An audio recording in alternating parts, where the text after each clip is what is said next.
हा आजार होता काही राजकीय त्याच्यामुळे मी इथं आल्यानंतर किंवा सरकारनं भ्रष्टाचार कधी गेलो नाही.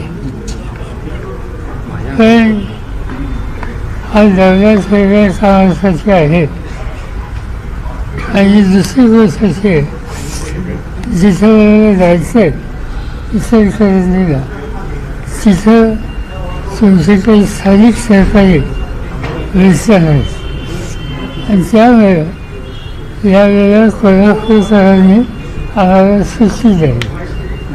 साहेब, खरं तर बारामतीला तुम्ही थोड्या वेळ जाऊन पाहणी करणार आहे शेतकऱ्यांच्या. बघूया, आता माहिती घेतो नंतर सर. एलपीजीच्या दरात पुन्हा एकदा वाढ झाली.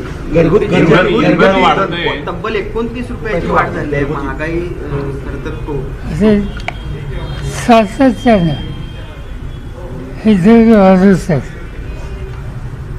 आणि ते वाढवत असताना सुरुवात 2 रुपयाची केली, नंतर वाढत वाढत आज कुठं आलेलो. या सगळ्या गोष्टीचा परिणाम हा सामान्य माणसाच्या प्रपंचावर आहे. प्रधानमंत्र्यांनी सुरुवातीला सांगितलं की आम्ही महागाई नियंत्रित ठेवतोय, पण नियंत्रित याचा अर्थ टप्प्याटप्प्याने हा धक्का द्यायचा हे त्याचं सूत्र आहे. आणि त्याची राजकीय किंमत सत्ताधाऱ्यांना योग्य रीत आहे.